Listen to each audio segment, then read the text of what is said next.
कहानी की शुरुआत में बताया जाता है कि एक एस्ट्रॉयड के पृथ्वी से टकराने के 5 साल बाद दुनिया की 75% जनसंख्या खत्म हो गई। एस्ट्रॉयड के टुकड़े अभी भी पर्यावरण में मौजूद थे, हवा दूषित हो गई और बची हुई रेडिएशन अभी तक असर दिखा रही थी। भूकंप और तूफान जैसी चीजें धरती पर आम हो गई। इंसानों के पास बंकर में रहने के अलावा कोई दूसरा रास्ता नहीं था। अब हम जॉन नाम के एक आदमी को देखते हैं जो ग्रीनलैंड के एक बंकर में अपने परिवार के साथ रहता है। वो एक इंजीनियर के तौर पर काम करता है, लेकिन साथ ही एक जासूस भी है, जिसका मतलब है कि उसे एक खास सूट पहनकर कभी कभी बंकर से बाहर जाकर दुनिया के हालात को जांचना पड़ता है। एक दिन उसे जमीन पर एक दरार खुली हुई दिखी और उसे एहसास हुआ कि ये दरारें धीरे धीरे बड़ी होती जा रही हैं। फिर जॉन बीच पर गया और वहाँ उसने कुछ लाइफ बोट्स और एक टूटी हुई शिप को देखा। सबसे पहले उसने हर लाइफ बोट को चेक किया, लेकिन उनमें से किसी में भी उसे कुछ काम का नहीं मिला। तो फिर वो शिप के अंदर घुस गया और वहाँ उसे कुछ काम की चीजें मिल गई, जिन्हें उसने अपने पास रख लिया। अंदर और आगे जाकर उसे बहुत सारी लाशें दिखी। चीजें ढूंढते हुए जॉन को एक नोटबुक भी मिली, जिसमें एक खूबसूरत फूल रखा हुआ था।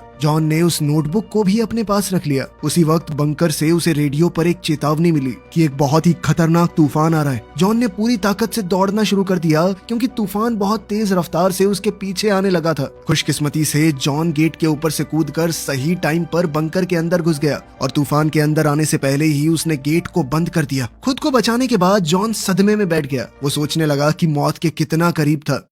इसके बाद जॉन ने अपने थेरेपिस्ट से मिलने का फैसला किया और दुनिया की अजीब हालत के बारे में बातें करने लगा। थेरेपिस्ट ने कहा कि सबकी यही हालत है, लोग बस दिखा रहे हैं कि सब कुछ ठीक है। इसलिए उसने जॉन से कहा कि चिंता क्यों कर रहे हो, तुम्हारे हाथ में कुछ है। अपने परिवार के साथ ज्यादा से ज्यादा समय बिताओ, खुलकर जियो। इसी बीच जॉन की पत्नी एलिसन दूसरे बंकर में बैठी लीडर्स के साथ मीटिंग कर रही थी, जहाँ सब लोग बातचीत कर रहे थे कि खाने पीने की चीजें खत्म होने लगी हैं। तभी एलिसन को एक मैसेज मिला जिसमें लिखा था कि जॉन सही सलामत वापस आ चुका है। उसी मीटिंग में डॉक्टर मीना ने साइंटिस्टों से मिली जानकारी दी, जो उसे दूसरे बंकर्स से मिली थी। वो एस्ट्रॉयड से बने हुए खड्डों के बारे में थी। इन खड्डों का साइज और गहराई उन्हें तूफान से बचाएगी और मुमकिन है कि जहरीली हवा भी उनका कुछ खास नहीं बिगाड़ेगी। इसीलिए वो जगह रहने के लिए बढ़िया हो सकती है। लेकिन एडम ने याद दिलाया कि ये गड्ढे तो फ्रांस में है और पूरे यूरोप में लड़ाई चल रही है। तभी अचानक एक भूकंप आया और पूरा बंकर हिलने लगा। लेकिन सब लोग सिर्फ इंतजार कर रहे थे कि भूकंप कब रुकेगा और फिर अपने काम में लग गए, मानो ये बिल्कुल आम बात हो। मीटिंग में कोई कहने लगा कि ये भूकंप और ज्यादा तेज होने लगे हैं। फिर एलिसन ने सबको याद दिलाया कि बाहर कुछ लोग अभी भी फंसे हुए हैं, हमें उनकी भी मदद करनी होगी। लेकिन एडम कहने लगा कि हमारे पास और लोगों को रखने के लिए चीजें नहीं है और साथ ही वो आएंगे पता नहीं किस तरह की बीमारी ले आए,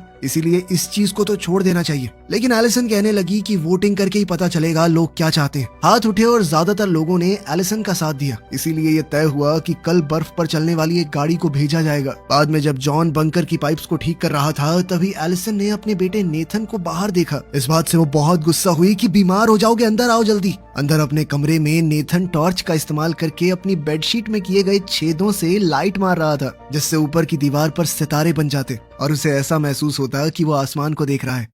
अगले दिन जॉन ने बंकर की दीवारों पर कुछ दरारें देखी। इसी बीच बंकर से भेजी हुई एक गाड़ी बाहर गई और कुछ लाचार लोगों को बचाकर वापस आने लगी। आते वक्त टीम ने बंकर में कॉल किया और दूसरे राउंड के लिए परमिशन मांगी, क्योंकि जगह कम होने की वजह से वो कुछ लोगों को पीछे छोड़ आए थे। लेकिन एडम ने तुरंत मना कर दिया, ये याद दिलाते हुए कि हमारे पास इतनी जगह और खाना कहाँ है यार, लोग इकट्ठा करे जा रहे हो। उसी वक्त एक और भूकंप आया और उसका गाड़ी से संपर्क टूट गया। बंकर पहले से भी ज्यादा जोर से हिलने लगा, जिससे लोग और सामान दोनों गिरने लगे और तभी अचानक छत के कई हिस्से बुरी तरह टूट गए, जिससे कई लोग फंस गए और उन्हें गंभीर चोटें भी लगी। कुछ पत्थर जॉन के सर पर आ गिरे और धूल की वजह से कई दिन से चल रही उसकी खांसी और बढ़ गई। लेकिन उसके एक दोस्त ने उसे वहां से निकलने में मदद की। तभी सारे अलार्म बज गए और बंकर फिर से हिलने लगा। थोड़ी दूर से एक धमाके की आवाज आई। जॉन ऑफिस की तरफ दौड़ा ताकि एलिसन को बचा सके। एलिसन को काफी चोट आई थी। जॉन ने जल्दी से उसे खड़ा किया और दोनों अपने बेटे को ढूंढने निकल पड़े। दोनों ने नेथन को उसके कमरे में मास्क पहने हुए पाया, लेकिन फिर भी उसे सांस लेने में दिक्कत हो रही थी। जॉन ने अपने परिवार से कहा कि जितना जल्दी हो सके सामान पैक करो, तब तक मैं और मास्क लेकर आता हूँ ताकि वो ये बंकर छोड़ सकें। सभी लोग घबराहट में इधर उधर भाग रहे थे, लेकिन जॉन फिर भी लॉकर्स तक पहुंचा और मास्क लेकर आया। जिसके बाद नेथन थोड़ा बेहतर महसूस करने लगा और परिवार ने बाहर निकलने के लिए तैयारी कर ली। जब बंकर का हिलना डुलना बंद हुआ, दीवारें भी टूटने लगी। बाहर के रास्ते पर एक परेशान भीड़ जमा हो गई, लेकिन गेट सिर्फ आधा ही खुला था और इस दरवाजे से निकलना मुमकिन नहीं था। इसलिए जॉन अपने परिवार को पीछे वाले रास्ते की तरफ ले गया। बदकिस्मती से पीछे का रास्ता भी टूट गया था। कोई और रास्ता ना होने की वजह से जॉन ने अपने परिवार को रेंगते हुए आगे बढ़ने को कहा। जैसे तैसे वो लोग दरवाजे के पास पहुंचे और जॉन ने दरवाजे का बटन दबाया, लेकिन भारी इंजन की वजह से बंकर और बुरी तरह टूट गया। पर कम से कम वो लोग सही सलामत बाहर पहुंच गए। बाहर भी तगड़ी भगदड़ मची हुई थी। जब जमीन में पानी के धमाके होने लगे तो दोनों ने नेथन को खो दिया और उसे ढूंढने के लिए वापस भागे। उन्होंने देखा कि नेथन अमीना की मदद कर रहा था जो गिर गई थी। वो लोग अमीना को भी अपने साथ ले गए और बीच की तरफ भागने लगे, जहाँ बचे हुए लोग बोट्स पर चढ़कर अपनी जान बचाने की कोशिश कर रहे थे। इतने ज्यादा लोग इकट्ठा हो गए कि एक बोट तो पलट ही गई, जिसके बाद वो सभी लोग पानी में जा गिरे। कुछ बेचैन और मजबूर लोग इस मौके का फायदा उठाकर एडम का मास्क छीनने की कोशिश करने लगे, इसलिए एलिसन और जॉन उसे बचाने के लिए दौड़े। पर फिर एक आदमी ने जॉन पर झपटकर उसका मास्क छीन लिया, लेकिन फिर भी किसी तरह वो और एलिसन एडम को खींचकर किनारे तक ले आए। अब सिर्फ एक ही बोट बची थी, तो जॉन अपने परिवार और कुछ लोगों को जल्दी से उस पर चढ़ने का रास्ता दिखाने लगा। एलिसन ने चाहा कि जितने ज्यादा लोगों को वो बचा सकें उतनों को बचा लें, लेकिन कैप्टन बोल पड़ा कि ज्यादा वजन हो जाएगा, बोट डूब जाएगी। इसलिए मजबूरी में लोगों के मुंह पर ही दरवाजा बंद करना पड़ा। बाहर खड़े लोग बोट से चिपक गए जब तक बोट चल नहीं पड़ी। उसी पल एक बहुत बड़ी लहर सामने आई और बीच से टकराकर उन लोगों को अपने साथ ही ले गई। जॉन की बोट भी उस लहर में जोर से इधर उधर उछली, लेकिन कैप्टन ने जैसे तैसे बोट को संभाले रखा और वो लोग सुरक्षित तरीके से आगे बढ़ते रहे। थोड़ी देर बाद जॉन ने एक डिवाइस का इस्तेमाल करके कंफर्म किया कि यहाँ हवा की क्वालिटी सही है, इसीलिए वो अपने मास्क उतार सकते हैं। फिर सारे बैठकर बात करने लगे कि कहाँ जाना चाहिए, और क्योंकि आइसलैंड खत्म हो चुका था इसलिए उन्होंने तय किया कि उनकी सबसे नजदीकी मंजिल इंग्लैंड है। कुछ घंटे बाद बोट ने काम करना बंद कर दिया, पर फिर जॉन ने इंजन चेक किया और उसे ठीक कर दिया, जिससे वो दोबारा अपना सफर जारी रख सके। जब रात हुई तो नेथन बहुत खुश हुआ, क्योंकि आखिरकार उसे तारे दिख ही गए। कुछ दिन बाद बोट फिर से रुक गई, क्योंकि उसमें तेल खत्म हो गया था। अब किसी के पास कोई रास्ता नहीं था, तो उन्होंने बोट को समुद्र की लहरों के भरोसे छोड़ दिया कि वो उन्हें कहीं तो लेकर जाएंगी। काफी लंबे इंतजार के बाद आखिरकार बोट जमीन तक पहुंच गई। सबने बाहर देखा तो हैरान हो गए जब उन्हें पता चला कि वो लिवरपूल में। जॉन ने अपने डिवाइस से कंफर्म किया कि हवा यहाँ पर साफ है, पर अब उन्हें जल्द से जल्द रहने के लिए जगह ढूंढनी होगी। लेकिन जब उन्होंने नीचे देखा तो पता चला कि एरिया का एक हिस्सा पानी में डूब चुका है। जॉन ने एक चप्पू लिया और बोट को चलाना शुरू किया, जब तक बोट आखिरकार एक सूखी सड़क से टकरा नहीं गई। सभी बोट से उतरे और देखा कि शहर बिल्कुल सूना लग रहा था। उन्हें सड़क पर कुछ लोग दिखे तो वो उनका पीछा करने लगे और एक ऐसी जगह पहुंच गए जहां लोग किसी तरह जिंदा रहने की कोशिश कर रहे थे। जॉन ने देखा कि उनमें से कई लोग बीमार लग रहे हैं, इसीलिए वो ज्यादा दिन तक जिंदा नहीं रह पाएंगे।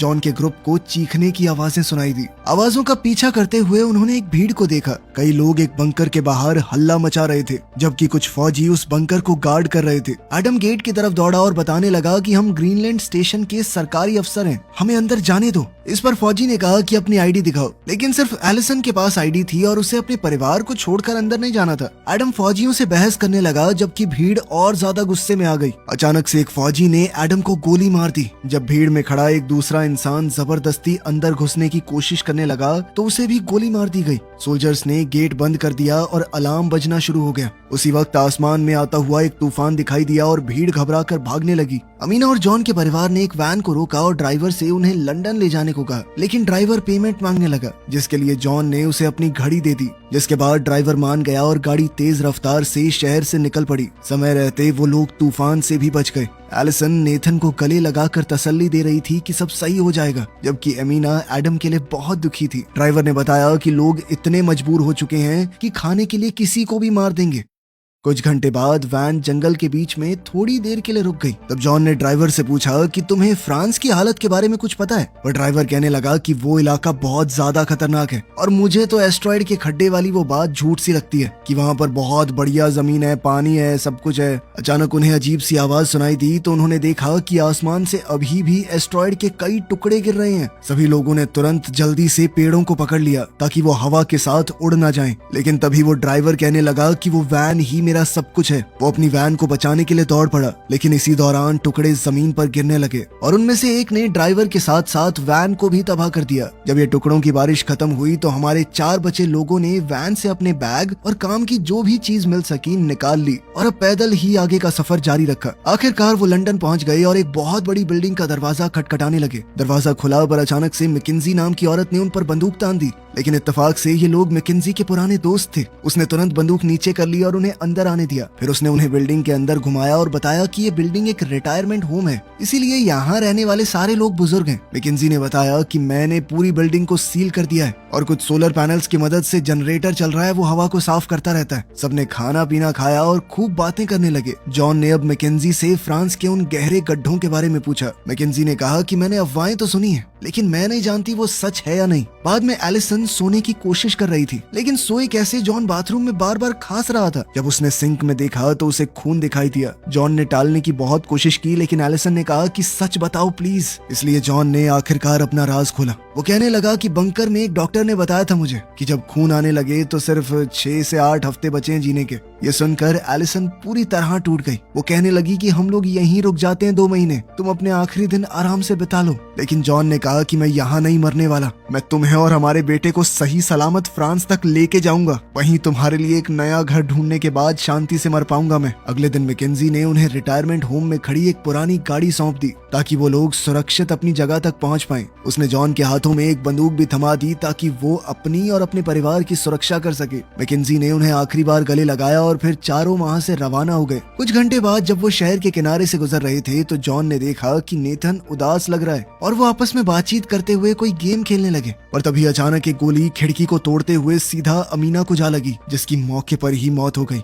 झाड़ियों में छुपे कुछ आदमी उन पर लगातार गोलियां चलाते रहे, लेकिन उन्होंने इंजन को निशाना नहीं बनाया क्योंकि उनका मकसद कार को चुराना था। जॉन ने तुरंत गाड़ी के पीछे पोजीशन ले ली और जवाब में गोलियां चलाना शुरू कर दिया। जैसे जैसे लुटेरे पास आते गए जॉन ने उन्हें एक एक करके मार गिराया। अब सिर्फ एक आदमी बचा था, लेकिन जॉन की गोलियां खत्म हो गई। मगर एलिसन के पास दूसरी बंदूक थी और उसने आखिरी आदमी को गोली मार दी, इससे पहले कि वो उन्हें कुछ नुकसान पहुंचाता। एक दूसरे को तसल्ली देने के बाद उन्होंने मिलकर एक गड्ढा खोदा और अमीना को दफना दिया। जॉन अपनी दोस्त को अलविदा कहते हुए एक प्रार्थना करने लगा, जिसे नेथन ने बड़े गौर से सुना। कुछ घंटे बाद परिवार एक बड़े से रेगिस्तानी इलाके में पहुंच गया। वो समझ गए कि ये जगह इंग्लैंड और फ्रांस के बीच में जो समुद्र हुआ करता था वो है। यहाँ से पानी हट चुका था तो कम से कम उन्हें बोट की जरूरत तो नहीं पड़ेगी। रास्ते में उन्हें कई सारे समुद्री जहाज पड़े हुए मिले। थोड़ा आगे जाकर उन्हें कुछ लोग दिखाई दिए। थोड़ा देखने पर उन्हें पता चला कि जमीन के बीच में एक बहुत बड़ी दरार है और उन्हें इस दरार के उस तरफ ही जाना है। यहाँ पहुँचना होगा रस्सियों से बने हुए खतरनाक पुल से। ये देखकर नेथन बहुत ज्यादा डर गया और कहने लगा कि मैं नहीं जा रहा उधर। तब जॉन उसे हिम्मत देते हुए सबसे पहले गया। पूरे परिवार ने धीरे धीरे बहुत संभल कर रस्सी पार करना शुरू किया। जब जॉन को अचानक से खांसी आई तो वो लगभग फिसल ही गया था, लेकिन उसने तुरंत खुद को संभाला। तभी अचानक बहुत तेज हवाएं चलने लगी और हवा ने पुल को जोर जोर से हिलाया, लेकिन अभी भी सबने खुद को किसी तरह बचाए रखा। किस्मत से हवा जल्दी ही रुक गई और परिवार आगे बढ़ता रहा और बीच में एक चट्टान तक पहुंच गया। वहां से 2 सीढ़ियां दूसरी तरफ जा रही थी। वो लोग सीढ़ियों के बीच में ही पहुंचे थे। अचानक से जोरदार भूकंप आ गया। किस्मत से तीनों में से कोई नहीं गिरा। वो तीनों आगे बढ़ने लगे ही थे कि तभी अचानक से दूसरा भूकंप आया। इस बार दोनों तरफ की चट्टानें टूटने लगी। जल्द ही रस्सियों से बना हुआ वो पुल भी टूट गया। कई सारे लोग खाई में नीचे गिर के मर गए। दूसरी सीढ़ी पर मौजूद एक आदमी ये देखकर डर गया और उसने जल्दी से दूसरी तरफ पहुंचने के लिए अपने आगे लगे हुए आदमी को धक्का देकर खाई में गिरा दिया, लेकिन फिर वो सीढ़ी पूरी फिसलने लगी। इसीलिए वो आदमी छलांग मार के नेथन के ऊपर कूद गया। इसी के साथ दूसरी सीढ़ी नीचे खाई में गिर गई। परिवार ने नेथन को पकड़ के रखा जबकि वो आदमी फिसल कर अपनी मौत की तरफ चला गया। नेथन को उसके माँ बाप ने वापस ऊपर चढ़ने में मदद की और फिर किसी तरह सीढ़ी को पार कर लिया। अब उनके पास पैदल चलने के अलावा कोई चारा तो था नहीं, लेकिन चाहे वो जितना भी चलते जाएं सिर्फ एक वीरान जमीन ही नजर आती थी। तभी अचानक से उन्हें गोली चलने की आवाज सुनाई दी और उन्होंने डेनिस नाम के एक आदमी को उन पर बंदूक ताने हुए देखा, लेकिन उसने बंदूक को नीचे कर लिया जब उसे एहसास हुआ कि ये लोग लुटेरे नहीं है। वो उन्हें सीधा अपने घर ले गया। कुछ ही देर में जॉन और उसका परिवार फ्रांस पहुंच गया। डेनिस फिलहाल एक पुरानी फैक्ट्री में रह रहा था जिसे वो एक गाड़ी के इंजन से पावर देता। डेनिस ने उन्हें अपनी बेटी कमील और पत्नी से मिलवाया। उसकी पत्नी पर रेडिएशन का बुरा असर हुआ था। वो व्हील चेयर पर थी और कुछ बोल भी नहीं पाती थी। डिनर के दौरान डेनिस को पता चला कि जॉन का परिवार एस्ट्रॉइड से बने हुए खड्डों तक पहुंचना चाहता है। उसने उन्हें चेतावनी दी कि वो इलाका बहुत ज्यादा खतरनाक होगा। हर तरफ से लोग खड्डे पर कब्जा करने के लिए एक दूसरे को मार रहे होंगे। वहीं कमील नेथन को अपने कमरे में ले गई और उसे अपनी सारी कूल चीजें दिखाने लगी। बदले में नेथन ने भी उसे अपनी छेद की हुई वो चादर दिखाई जिसके नीचे टॉर्च मार के आसमान में तारे दिखते हैं। अगली सुबह डेनिस ने जॉन को एक मैप दिया और उस पर सबसे कम खतरनाक रास्ते को दिखाने लगा। उसने आर्मी में अपने एक पुराने दोस्त का नाम भी बताया जो अब एक बड़ी पोस्ट पे है। साथ ही उसने जॉन को अपनी एक पुरानी फोटो भी दी अपने दोस्त के साथ ताकि वो ये साबित कर सकें कि वो डेनिस को जानते हैं। हो सकता है उन्हें मदद मिल जाए। अचानक डेनिस ने रोते हुए जॉन से गुजारिश की, क्या तुम लोग कमील को भी अपने साथ ले जा सकते हो? वो खुद अपनी बेटी को उस खड्डे तक ले जाना चाहता है लेकिन उसे यहीं रहकर अपनी पत्नी का ख्याल रखना होगा। जॉन थोड़ा हिचकिचाया लेकिन एलिसन तुरंत मान गई। इसके बाद कमील अपने माँ बाप को अलविदा कहते हुए जॉन के परिवार के साथ डेनिस की वैन में बैठकर निकल पड़ी।